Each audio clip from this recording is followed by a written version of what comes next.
Hi friends, কেমন আছো সবাই? আবার একটা নতুন ভিডিও নিয়ে এসেছি।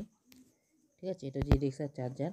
তো এটা একটু অন্যরকম হবে, তোমরা কথাগুলো ভালো করে শুনবে। তো দেখো, এটা লাইন যখন দিচ্ছি তো লাইন সবই আসছে, ঠিক আছে। তো এর চার্জ হচ্ছে না, ব্যাটারি ফুল চার্জ হচ্ছে না।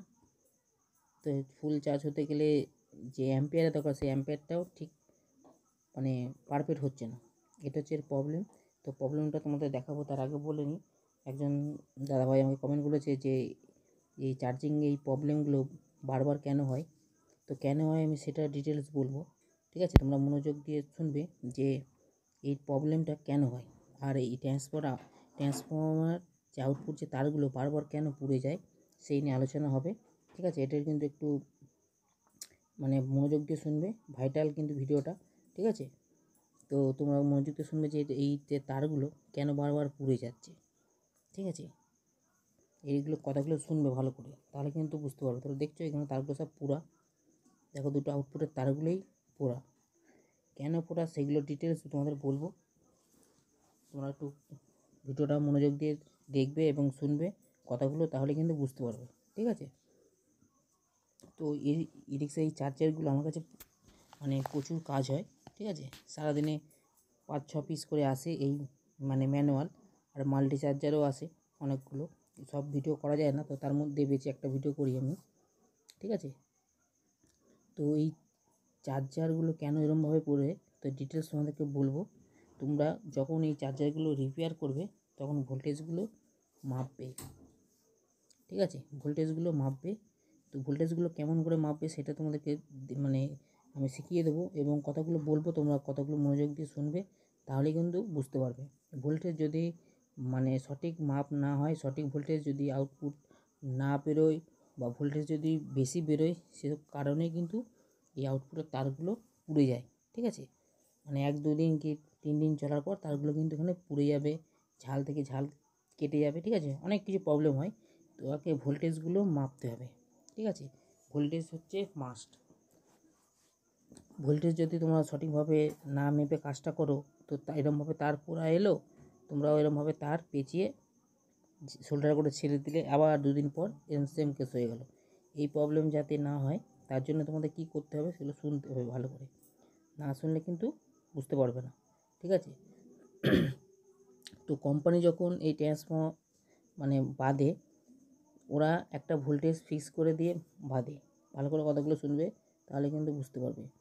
কোম্পানি যখন এসব ট্রান্সফর্মারগুলো বাঁধে তখন ওরা একটা ভোল্টেজ ফিক্স করে দেয় যে 1 ঘাটে এই ভোল্টেজ বেরোবে, 2 ঘাটে তার থেকে একটু বেশি বেরোবে, 3 ঘাটে আর একটু বেশি বেরোবে, 4 ঘাটে আর একটু বেশি ভোল্টেজ বাড়বে। এই যে 4, 5, 6 ঘাট যে ঘাট সিস্টেম করা থাকে কী কারণে, এর কারণটা তোমাদের ফাংশানগুলোকে জানতে হবে, বুঝতে হবে, নাহলে কিন্তু তোমরা কাজটা করতে পারবে না, ঠিক আছে। ওই জন্য বলছি কথাটা আমি যে কথাগুলো বলছি একটু মনোযোগ দিয়ে শুনবে। তো ভিডিওটা একটু লম্বা হবে, তো তোমরা বুঝতে পারবে এবং কাজটা শিখে পরিষ্কার কাজও করতে পারবে, ঠিক আছে। আমার কথাগুলো শোনো আর কাজগুলোও দেখো, তাহলেই হবে যারা কাজ শিখতে চাইছো। তো 4, 5, 6 ঘাট কোম্পানি এই জন্যেই দেয় যে এখানে দেখা গেল লাইন ভোল্টেজ 220 বা 180, ঠিক আছে, বা 230, যেখানে ভোল্টেজ কম থাকবে সেই সব জায়গার জন্য এই যে ঘাট সিস্টেম করেছে, যে ঘাট বাড়িয়ে ভোল্টেজটা তুলতে হবে, ঠিক আছে। তো কত ঘাটে কত ভোল্টেজ যাচ্ছে সেগুলো তোমাদের আগে জানতে হবে, কত অ্যাম্পিয়ার পাস হচ্ছে সেইগুলো যদি তোমরা না জেনে থাকো তাহলে কিন্তু কাজ কিন্তু সঠিক হবে না, আর এইসব তার তোমরা লাগাবে আর বারবার করে পুড়বে। তো যখন এই সব তারগুলো তোমরা সোল্ডার করবে, তার আগে এখানে ভোল্টেজগুলো মেপে নেবে যেখানে কত ভোল্টেজ আছে, ঠিক আছে। এই ভোল্টেজ কিন্তু মাস্ট জেনে নেবে। দেখা গেল তোমার এখানে লাইন ভোল্টেজ 240, আমি ধরে নিলাম 240 ভোল্ট। তো এইখানে আউটপুট ভোল্টেজ প্রথম ঘাটের কথা বলছি, ব্যান্ড সুইচ যখন ঘোরাবে প্রথম ঘাটের কথা বলছি, প্রথম ঘাটে যখন আউটপুট ভোল্টেজটা মাপবে এসিতে দিয়ে, এইখানে কত শো করছে, যদি দেখা গেলো 54 কি 55 কি 56 যদি শো করে, তাহলে কিন্তু তুমি যখন যতবারই তার এখানে ঝালাই করো বা সোল্ডার করো ততবারই কিন্তু তারগুলো পুড়ে যাবে। যদি বলি কেন, যখন এখানে 54 ভোল্ট এসি এখানে ইন হবে, তো আউটপুট কিন্তু মানে 50-এর উপর ভোল্টেজ বেরোবে। কিন্তু তোমাদের মাথায় রাখতে হবে তোমাদের ব্যাটারি হচ্ছে 48 ভোল্টের ব্যাটারি। তো অ্যাম্পিয়ার যাই থাকুক, 120 হতে পারে, 100 হতে পারে, 150 হতে পারে, ঠিক আছে, 130-25 প্লাস হতে পারে, তাতে কোনো মানে এফেক্ট আসবে না। তোমাদের জানতে হবে যে ভোল্টেজটা, ঠিক আছে, তোমাদের ভোল্টেজ ব্যাটারি হচ্ছে 48 ভোল্ট, চার্জারও কিন্তু 48 ভোল্টতে হবে। ভালো করে শুনবে কথাগুলো। যদি দেখা গেল 48-এর বেশি হয়, 50 ভোল্ট হয় কি 52 ভোল্ট হয়, তাহলে কিন্তু অ্যাম্পিয়ার বেশি নেবে। আর অ্যাম্পিয়ার বেশি নিলেই কিন্তু চার্জার গরম হবে, তারগুলো হিট হয়ে যাবে, চার্জারগুলো খারাপ হয়ে যাবে, ঠিক আছে। এগুলো কিন্তু মাথায় রাখবে যখন কাজ করবে, এগুলো কিন্তু দেখে শুনে নেবে। তো ওই জন্যই যখনই তোমরা মাপবে, মানে যে চার্জার রিপেয়ার করবে, তখন আউটপুট যে ভোল্টেজটা মেপে নেবে যে এখানে কত ভোল্টেজ আছে। তো এখানে পারফেক্ট ভোল্টেজ যদি তোমরা রাখতে পারো, তো 52 ভোল্টেজ রাখতে পারো, ঠিক আছে। যদি 52 ভোল্টেজ রাখতে পারো কি 52.5 রাখতে পারো, এসি কিন্তু যদি 52.5 রাখতে পারো, তাহলে কিন্তু 48 ভোল্ট তোমরা পাবে, প্রথম ঘাটে 48 ভোল্ট পাবে, ঠিক আছে। আর যদি মনে করো না আমি এখানে প্রথম ঘাটে 48 ভোল্ট রাখতে চাইছি না, তাহলে এখানে এসি ভোল্টেজটা তোমরা 51 কিংবা 50 করে দেবে। তো এটা কেমনভাবে করবে, ঠিক আছে, মানে এরকম ভোল্টেজ মেপে কাজ করা এবং কীভাবে ট্রান্সফর্মার দিয়ে ভোল্টেজ কমানো বাড়ানো, তো আমার এরকম ভিডিও আমার এই চ্যানেলে আছে, তোমরা গিয়ে দেখতে পারো, ঠিক আছে। তবুও আমি এখানে সব কথাগুলো বলে দেবো তোমাদেরকে, তোমরা ভালো করে কথাগুলো শুনবে, তাহলেই হবে, ঠিক আছে। যদি তোমাদের মনে হয় যে কাজটা যে মানে বারবার খারাপ হয়ে যাচ্ছে, যে তারগুলো পুড়ে যাচ্ছে, তো তোমরা ভোল্টেজগুলো আগে চেক করবে, চেক করে দেখে নেবে। আর এখানে ভোল্টেজ যদি বেশি হয়, তো ভোল্টেজ তোমরা কমাবে কী করে, যে ট্রান্সফর্মার যে পাক আছে না, এই পাকগুলো তোমাদের যে কোনো এক সাইড থেকে খুলবে। মানে যদি যেই সাইডটা মানে লাস্ট হয়েছে, দেখা গেলো ওই পাশ দিয়ে ঘুরতে ঘুরতে এই পাশে শেষ হয়েছে, তো এদিকের পাক খুলবে, খুলে তোমরা তা পাক মানে খুলে ভোল্টেজ মেপে দেখবে যে কোনখানে যে 52 ভোল্টেজ আসছে, যে তোমাদের মন মতো করে নেবে, যেন 52.5-র উপরে যাতে না হয়, ঠিক আছে, 53-54 যাতে না হয়, তাহলে কিন্তু ভোল্টেজ বেশি হবে। তো সেরকম বুঝে তোমরা পাক খুলে সেটা ভোল্টেজটা মেপে নেবে, এসি ভোল্টেজ, ঠিক আছে। দিয়ে ওই তারগুলো কিন্তু কাটবে না, তারগুলো পাশে পেঁচিয়ে, ঠিক আছে, তার ওই টাই দিয়ে পাশে পেঁচিয়ে রেখে দেবে, আবার ভবিষ্যতে কাজে লাগবে। তো কেমন কাজে লাগবে, দেখা গেল এই কয়েলগুলো কিছুদিন চলতে চলতে না এর ওমস ভ্যালুটা কমে যায়, ঠিক আছে। তখনই কী হয়, তখন ভোল্টেজটা আবার কমে যায়। তো ওই জন্য আবার তখন পাক তারটা মানে লাগানো থাকলে আবার 2-3 পাক দিয়ে আবার ভোল্টেজটাকে হাই করা যায়, ঠিক আছে। এই জন্য বলছি, কাজ যখন করবে পরিষ্কারভাবে কাজ করবে, দেখে শুনে নেবে। তো কথাগুলো ভালো করে শুনবে, তাহলে কিন্তু বুঝতে পারবে। এসব চার্জার রিপেয়ার করার সময় দেখে নেবে, মানে ট্রান্সফর্মার আউটপুট ভোল্টেজ কত বেরোচ্ছে এবং কত ঢুকছে, সেগুলো দেখে নেবে, এগুলো খেয়াল করবে। শুধু তার পড়ে গেল, এখানে জয়েন করে ছেড়ে দিলাম, লাইন চলে এলো, অ্যাম্পিয়ার নিচ্ছে, সেরকম কিন্তু না। এরকম করলে কিন্তু প্রবলেম সলভ হবে না। আর যখনই চার্জার মানে ডেলিভারি দেবে, তখন গাড়িতে হোক, তাদের গাড়িতে হোক, লাগিয়ে দেখে নেবে যে লাল কাঁটাটা যেন, লাল আর গ্রিনের মধ্যখানে মিটারের কাঁটাটা যেন দাঁড়িয়ে থাকে, ঠিক আছে। ফার্স্ট ঘাটে বলো, সেকেন্ড ঘাটে বলো, ঠিক আছে, যেন ওইখানে দাঁড়িয়ে থাকে, লাল যেন পার না হয়ে যায়। যদি এক ঘাটে লাল পার হয়ে যায়, তাহলে কিন্তু ট্রান্সফর্মার কিন্তু গরম হবে, তারগুলো কিন্তু আবার পুড়বে, ঠিক আছে। তো আমার এই কারণে ভিডিওটা করা, যে একজন দাদা কমেন্ট করেছে যে এই তারগুলো বারবার কেন পুড়ে যাচ্ছে, রিপেয়ার করে দেওয়ার 2-3 দিন পর আবার সেম কেস।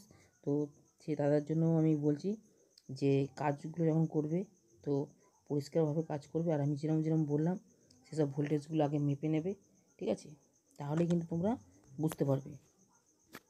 আবার অনেক সময় ট্রান্সফর্মার মানে কয়েল যদি মানে প্রাইমারিতে কম দেওয়া থাকে, তো দেখবে তোমরা সিরিজ ল্যাম্পে কাজ করবে, দেখা গেলো এরকম পুড়ে গেছে, ঠিক আছে, কিচ্ছু করবে না, সিরিজ লাইনে লাগাবে, লাগিয়ে ফার্স্ট ঘাট যখনই অন করবে, তখন দেখবে মানে সিরিজ ল্যাম্পটা জ্বলে আছে।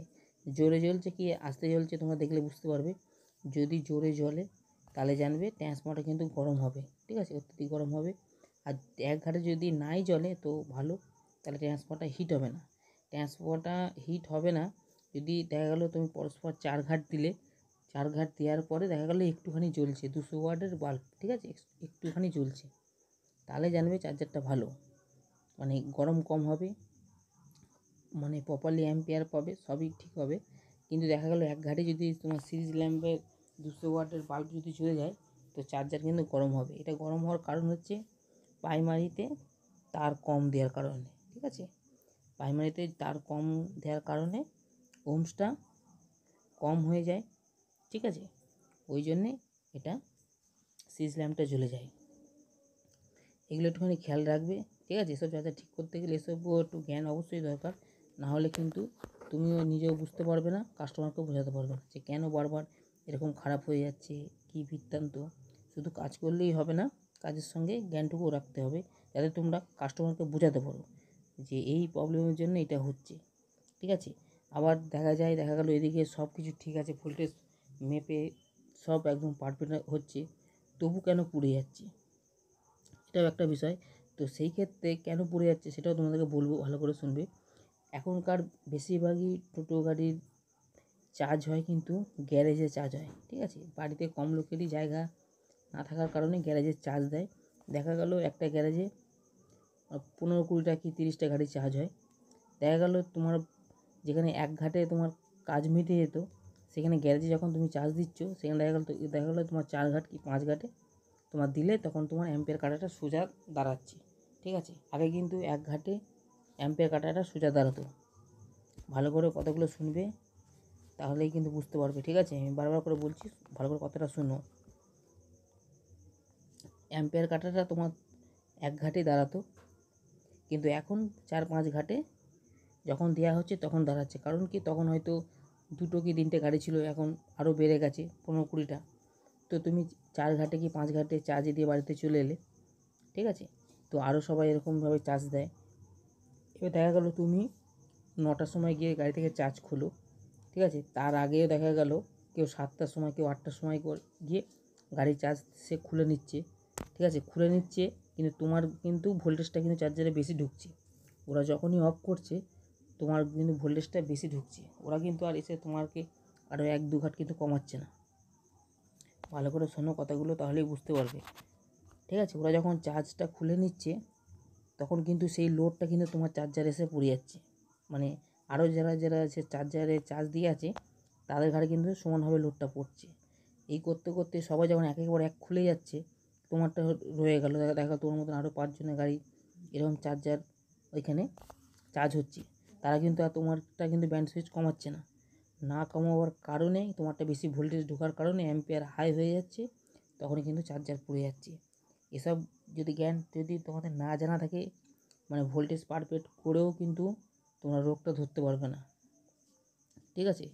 গ্যারেজে কিন্তু এসব প্রবলেম বেশি হয়, ঠিক আছে। যখনই কাজ করবে ভোল্টেজগুলো তো মাপবেই অবশ্য, আর তারপরেও কথাগুলো শুনে নেবে যে দাদা তোমার কি এই প্রবলেম হয়, যদি এরকম কাজ 2-3 বার করে আসে। কারণ তোমার 1 ঘাটে আগে চার্জ হতো কি 2 ঘাটে হতো, এখন তোমাকে 3 ঘাট 4 ঘাটে দিতে হচ্ছে, তারপরে চার্জ হচ্ছে। তাহলে গাড়ি বেশি ঢুকছে, চার্জ বেশি হচ্ছে। চার্জ বেশি হওয়ার কারণেই কিন্তু তোমার এই চার্জারের প্রবলেম। তারা তো খুলে নিচ্ছে আগে, তারা হয়তো 6টা-7টা এসে খুলে নিচ্ছে, তুমি হয়তো 8টা, সাড়ে 8টা কি 9টায় যাচ্ছ চার্জ খুলতে, তখন কিন্তু গিয়ে দেখো তোমার চার্জার খারাপ হয়ে পড়ে আছে। কারণ কি, তোমার যেখানে ভোল্টেজটা দরকার ছিল তার ডবল ভোল্টেজ তোমার ঢুকে গেছে, ঠিক আছে। তোমার দেখা গেলো 4 ঘাটে 15 কি 18 কি 20 অ্যাম্পিয়ার নিচ্ছে, ওরা যখন খুলে নিচ্ছে তখন তোমার 30-35 অ্যাম্পিয়ার নিয়ে নিচ্ছে। যত অ্যাম্পিয়ার নেবে তো ব্যাটারি গরম হবে, ব্যাটারির সেল খারাপ হবে, তার হিট হয়ে যাবে, ট্রান্সফর্মার হিট হয়ে যাবে, ঠিক আছে, নানান প্রবলেম হতে থাকবে। আর এরকমভাবে চলতে থাকলে ট্রান্সফর্মার তো খারাপ হবেই, সেই সঙ্গে ব্যাটারির সেলও নষ্ট হয়ে যাবে, ঠিক আছে। এই কথাগুলো একটু মাথায় রাখবে। তো দেখো আমার কাজটা দিকে হয়ে গেছে, আর ফিনিশিংগুলো দেখে নেবে। তো দেখো আমার ফিনিশিং দেখো কাজের, ঠিক আছে। তোমরাও কিন্তু এরকমভাবে ফিনিশিং করে কাজ করবে, তাহলে কিন্তু কাজ একদম পারফেক্ট হবে। আর শুধু এখানে পারফেক্ট করলেও হবে না, যে কী কারণে পুড়ছে সেটাও জানবে কাস্টমারদের সঙ্গে, তো কেন হচ্ছে সেটাও বুঝবে। দেখা গেল তোমরা সবই ঠিকঠাক করছো, ভোল্টেজ মেপে 48 ভোল্ট পারফেক্ট করছো, সবই ঠিক আছে, কিন্তু তার পুড়ে যাচ্ছে। তো কেন পুড়ছে, ওই যে বললাম গ্যারেজের চার্জের, যেখানে আগে 5-6টা গাড়ি চার্জ হতো এখন দেখো 10-12টা চার্জ হচ্ছে, তো সেখানে তুমি 1 ঘাটে চার্জ দিতে, এখন দিচ্ছ 4-5 ঘাটে। যখনই ওরা কমিয়ে দিচ্ছে বা ওরা খুলে নিচ্ছে তখন কিন্তু তোমার এখানে ভোল্টেজ অ্যাম্পিয়ার হাই হয়ে যাচ্ছে, এই কারণে পুড়ে যাচ্ছে। ঠিক আছে, কিন্তু ভিডিওটা লং হলো ঠিকই, তোমাদের জন্য ভালো।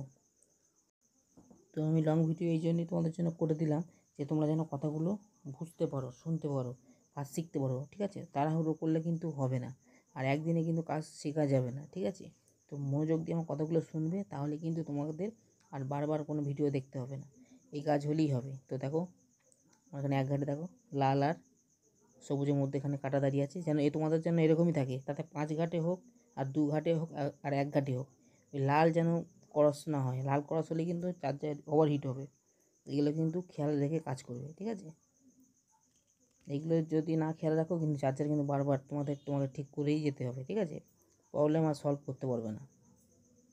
দেখো 2 ঘাটে দিলাম, দেখো লাল পড়ে যাচ্ছে, এগুলো কিন্তু হবে না, এগুলো হলেই কিন্তু চার্জার হিট হবে, প্রচুর হিট হবে। তো আমার ভিডিওটা ভালো লাগলে লাইক এবং সাবস্ক্রাইব করবেন। ধন্যবাদ।